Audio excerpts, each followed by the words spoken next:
Hi, welcome to the village green.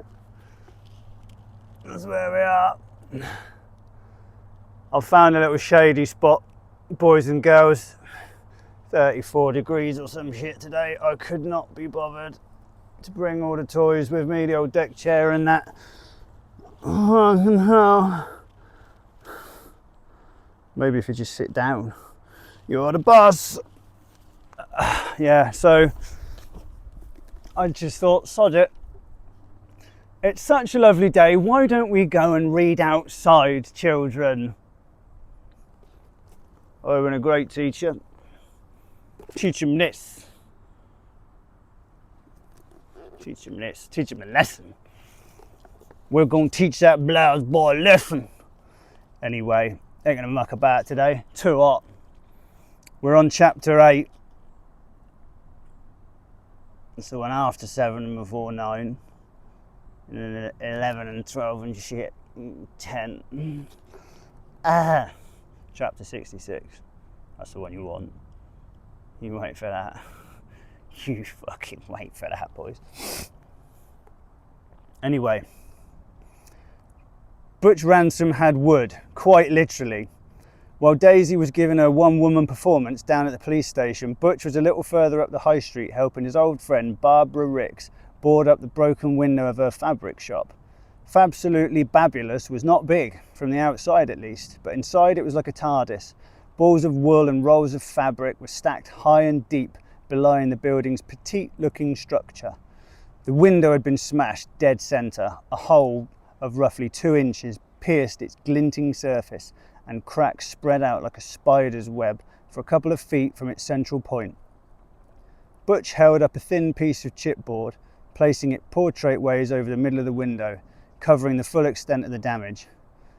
Butch stood on a small stepladder in the boiling afternoon sun, holding the chipboard. Finn dozed idly by in the shop's doorway, looking decidedly uninterested. They were both startled by the sound of a Volkswagen Polo blaring its horn as it passed the shop. Startled by the noise, Butch nearly hit his thumb with the hammer. Wearing his khaki shorts and white vest, Butch turned in the direction of the car, now disappearing up the high street. His eyes squinted behind his wire-rimmed spectacles that were being held in place by a geeky-looking beige strap that ran round the back of his sweaty, short-haired head. "Friend of yours?" Barbara asked, sticking her head out the door. Butch smiled, imagining the seductive gaze of those beautiful hazelnut eyes undressing him in the Polo's rearview mirror. "I've never seen that car or the pretty brunette behind the wheel of it before in my life, Barb," he said. "Yeah, right," she said, smiling suspiciously. The car in question belonged to a local lady called Lisa, whom Butch had met at a pub quiz one night up at the Crafty Digit during lambing season. Butch had worked his magic on her, eventually enticing her back to Ransom Farm for what turned out to be a marathon 6-hour sex session, punctuated at 2 a.m. by a trip to the sheds, where Butch brought another 2 lambs into the world before continuing their lovemaking in the soft straw of an adjacent pen. Barbara came out of the shop holding a small tray, bearing 2 glasses of ice-cold lemonade. The costume jewellery that adorned Barbara's wrists and nearly all of her fingers gleamed in the sunshine as she stepped over Finn with an agility that belied her progressing senior years. "I'm so grateful to you for doing this, Butch," she said. "No worries, Barb," Butch responded, smiling down at the lady who had become like a mother to him. "Happy to do it, you know that," he said, banging the last tack into the board, temporarily concealing the damage. It was true. Butch was more than happy to do it, and he was always happy to put himself in the shop window, literally in this case, to members of the opposite sex, such as the beautiful Lisa. Plus, a good public display of human decency did his credibility around the village no harm whatsoever. "Oh, it was such a shock this morning when I saw it, Butch," she said. "I couldn't believe it when I walked up and down the high street. If it's Douglas who's done this, well, I hope..." She trailed off. "Well, I don't know what I hope for, Butch, to be honest," she said, shaking her head. "But I think the boy needs help, let me put it that way." "What he needs, Barb," Butch said, descending the small ladder and gratefully accepting the glass of lemonade, "is a good cuck up the ass." Butch wiped the sweat from his brow with the hem of his vest, revealing a chiselled set of abs. "Oh, come on now, Butch, I don't think that's the answer. Violence won't solve anything. No, what I think he needs, and it's obviously something that's been lacking in his life, is a positive I'll repeat that. A positive male role model. Someone like you." Butch nearly spat the last of his lemonade out. The thought of being a mentor to someone like Douglas Blouse did not appeal in the slightest to Butch, who was more than happy in his childless bachelor lifestyle. "You gotta be joking, Barb. He comes anywhere near my farm and I'm going to be reaching for my gun. Fill that famous little arse of his with 2 cartridges of buckshot. Then the bloody thing really would look like the moon."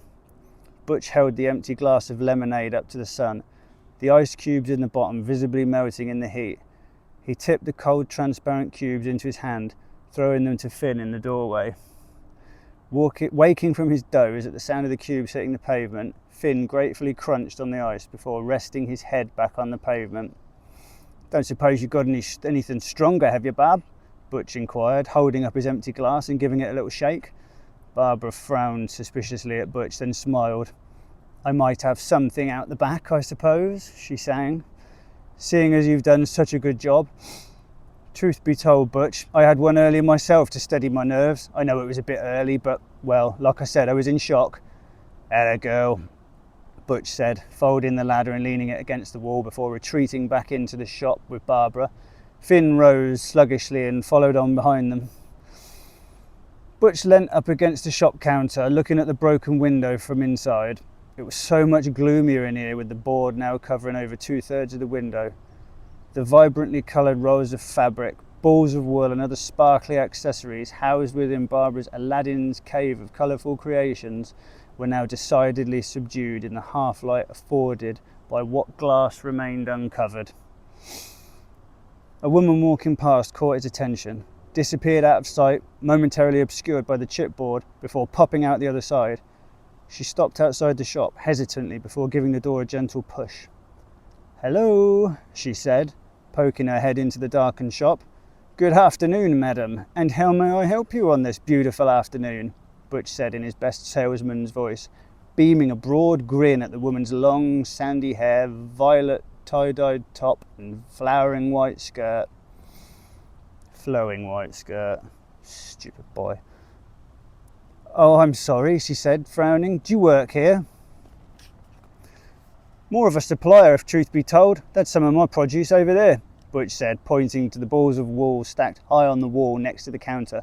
"Butch Ransom, owner of Ransom Farm," he said, offering his hand to the female stranger. "Oh, nice to meet you, Butch," she said. "I'm Trudy Ryan. I live on the causeway just over the railway. I'm actually still quite new to the village." "Ah, weren't we all once, Trudy, weren't we all?" Butch said with a smile. "But once you're in, he said, trying to put Trudy at ease. "Oh, hello, Trudy dear. I didn't hear you come in," Barbara said, reappearing, holding another tray of drinks. "Barbara, are you okay? I wasn't sure if you were going to be open," she said.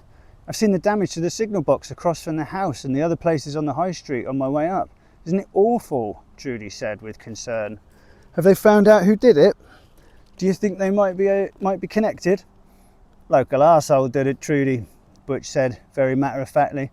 "And yeah, they're as connected as my foot and Douglas Blouse's arse are going to be if I get to him before the bloody police do," Butch said. "Oh, Butch, shush, that kind of talk's not going to help, is it?" Barbara said. "I'm fine, Trudy dear, thank you for asking. It's just a window that's broken and it is insured. I'll hope to have it replaced by tomorrow morning time," they said. "Meanwhile, I've got my Kiwi superhero to help me, handsome Ransom," Barbara said flirtatiously to Butch. "At your service, ma'am," Butch replied, curtsying dramatically, sounding like one of his sheep. "So you're new to these parts, Trudy?" "Yes, we moved into a place on the causeway next to the railway a couple of months ago. We're still finding our feet a little. It's taken a bit of time to adjust to the noise of the railway, but I think we'll get used to it eventually, and the house more than makes up for it. It really is lovely." "Well, you're most welcome," Butch said. "We were just toasting Barbara's misfortune, Trudy, if you'd care to join us for a G&T, he said, smiling. "Plus, don't forget, Barb," Butch said, We're also celebrating the successful completion of my lovely little summer surprise for the Fete on Saturday, aren't we? He said, beaming. Or at least we will be when I finish the bugger. Oh yes, I'd almost forgotten, Barbara said. Can't wait to see how you've got on, my little student. You'll be working for me soon. Mum's the word until Saturday though, my darling? Barbara said, tapping her nose. Wouldn't want to spoil the surprise now, would we? Better bloody believe it, Butch said, grinning from ear to ear. So how about it, Trudy? Butch asked. Drink? Looking a little taken aback, Trudy pondered before happily accepting the offer. Yes, okay, love one, thanks, she said gratefully. Barbara disappeared out back once again, leaving Trudy and Butch alone in the dim light of the shop. So you live on the causeway then, Trudy? Butch inquired. That's right, Rose Cottage, she replied. Ah, yeah, nice place. By young Dan there in the signal box. I go past there all the time. My farm's up past the church. Got 100 or so sheep up there. At least I did the last time I counted. Mind you, I did fall asleep halfway through, so there could be a few more, he said, laughing at his joke. Young Barbara there gets most of her wool from me, you know. A very talented spinner is our Barbara, Butch said. So what do you do, Trudy? I'm actually just starting up my own aromatherapy and holistics treatment studio in one of the spare rooms at home. That's why I've been plundering this place so much, putting all the finishing touches on the cushions and decor. You drive a red Toyota pickup, right? Trudy inquired, scrutinising Butch's face. Correct, he replied, although Fun there sometimes drives it home when I'm too pissed, he said, with a straight face. For a moment it looked as if Trudy almost believed him, until Butch gave himself away with a smile that made both of them laugh. I think I've seen you waiting at the level crossing. I recognise your dog as well. Yeah, Fun he is a local legend, aren't you, boy? Butch said, stroking his loyal sheepdog. Here we are then, dear, Barbara said, reappearing for the second time, gin and tonic in hand for the group's newest member. Thank you very much, Barbara, Trudy said, gratefully accepting the ice-cold drink and taking a sip. So who did break all the windows? Trudy asked. Local Fruit Loop by the name of Douglas Blouse, Butch answered with an air of exasperation. Always a bit of a loony tune around here, but he seems to have stepped it up a gear recently. Allegedly, Butch, Barbara said. Allegedly. We still don't know for sure it was him. Oh, come on, Barb, Butch said. You saw what was wrapped around that bloody missile. Koreshi said he chased him out the shop for photocopying his ass there last month. Then it comes smashing in through your window. Now, I'm not exactly Sherlock Holmes, Butch said, stroking his chin, but I'd hazard a guess that it might be him. It's his poor mother that I've always felt sorry for, Barbara said, especially after Dad left. Before that, they seemed fine. She used to come in every couple of weeks for wool when Douglas was a young boy, knitting him all those Mr. Men jumpers. They were his favourite. Had a lovely little collection of them, he did. Used to pass the shop holding Mum's hand on the way to school, always in one of her jumpers he was, she said with a smile. Mr. Bump, I remember she used to call him, on account of all the trouble he'd get into, knee scrapes and bangs on the head. She'd always stay and talk a while in here when she bought things. She even had a loom in the spare room, I believe. But after Dad ran off to Wales with that woman off that TV programme, she didn't come in here so much. And Douglas was getting a bit old for Mr. Men jumpers by then as well. But that's definitely when I say he started going downhill. It was around the time he started secondary school as well. All the trouble he got himself into. I used to hear a bit of gossip from the customers about him. And then, of course, when poor Peter Glass died in that crash with the police, she paused, sighing. Closest friend Douglas ever had around here was Peter, she said. Edna will tell you that. A long, pregnant pause filled the shop. And the rest is history, I suppose, Barbara said philosophically. Sergeant Frisk says he's been down their house twice already today. There's no sign of them. Doors are all locked, curtains closed. The caravan was open, but there was no sign of Douglas, although it was a total mess by all accounts. Trudy nodded along. Sounds like he's had quite a lot to deal with, she said. Trauma at an early age can be very damaging, particularly when a parent leaves. It can leave the child feeling abandoned and, worse still, like they're somehow to blame. Does he have any brothers or sisters? She asked. No, Trudy, love, Barbara said. He's an only child. Butch finished his drink and placed the empty glass on the counter, turning to Trudy. So what are you saying there, Trudy Frudy? He asked, cynically mocking her